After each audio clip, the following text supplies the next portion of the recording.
Hello everyone, welcome back to my another mini blog get ready with me. So guys, আজকে আমি পরবো এই কুর্তিটাই। আর কুর্তিটা পরা হয়ে গেলে এরপরে আমি কিন্তু হালকা করে সেজে নেব।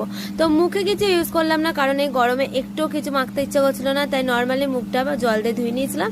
তারপরে আইলাইনার দিয়ে একটুখানি কাজল আর আইলাইনার পরে নিলাম। তারপরে হালকা লিপস্টিক দিয়ে আমি চুলটা পাপ করে বেনি করে নিলাম। তারপরে গাইস আমি হয়ে গেলাম পুরোপুরি রেডি। আমাদের সামনের বাড়িতে কালী পুজো, তার জন্য আমরা সেখানে যাচ্ছিলাম। তো সামনের বাড়িতে যাবো, ওই জন্য আর বেশি সাজগোজ করিনি।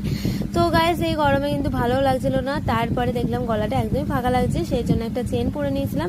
কাকিমাকে ডেকে বললাম তুমি একটু তাড়াতাড়ি চেনটা পরিয়ে দাও। অন্যদিকে আমি একটা টিপ খুলে টিপ পরে নিলাম, কারণ সবাই রেডি হয়ে গেছিল সেই জন্যই।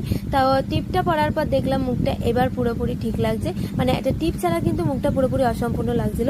And finally guys, this was my final look. So guys, আমাকে কেমন লাগছে জানাতে ভুলো না। তো দেখা হবে আরেকটি সুন্দর ভিডিওতে। কোথায় গিয়েছিলাম সেটা তোমাদের সাথে। And good night guys.